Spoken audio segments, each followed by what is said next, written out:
চেলসির নতুন চমক আর্জেন্টাইন মিডফিল্ডার ভ্যালেন্টিন বার্কোকে 2033 সাল পর্যন্ত চুক্তিতে দলে ভিড়িয়েছে ব্লুজরা। মাত্র 21 বছর বয়সেই ইউরোপের অন্যতম প্রতিশ্রুতিশীল মিডফিল্ডার হিসেবে নিজেকে প্রতিষ্ঠিত করেছেন বার্কো। বোকা জুনিয়র্সের একাডেমি থেকে উঠে এসে মাত্র 16 বছর বয়সে পেশাদার অভিষেক হয় তার। এরপর 2024 সালে ইংল্যান্ডের ব্রাইটন অ্যান্ড হোভ আলবিয়নে যোগ দেন। ব্রাইটনে সুযোগ সীমিত হলেও সেভিয়া ও পরে ফরাসি ক্লাব স্ট্রাসবুর্গে দুর্দান্ত পারফরমেন্স করে নজর কেড়েছেন তিনি।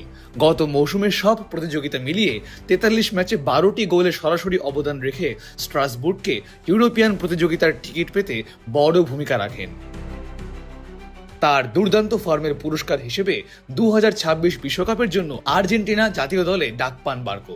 ইতোমধ্যেই জাতীয় দলের হয়ে 5টি ম্যাচও খেলেছেন এই তরুণ। এবার সেই প্রতিভাবান তারকাকে দীর্ঘমেয়াদে দলে ভিড়িয়েছেন চেলসি। নতুন কোচ জাবি আলানসোর অধীনে বার্কোকে ঘিরে অনেক বড় পরিকল্পনা রয়েছে ব্লুজদের।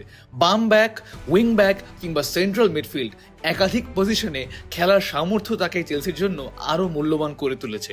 এখন দেখার বিষয়, স্ট্যামফোর্ড ব্রিজে এসে ভ্যালেন্টিন বার্কো নিজের প্রতিভার পূর্ণ বিকাশ ঘটিয়ে চেলসির ভবিষ্যতের অন্যতম ভরসার নাম হয়ে উঠতে পারেন, নাকি আলেহান্দ্রো গার্নাচোর মতন ঝরে পড়বেন।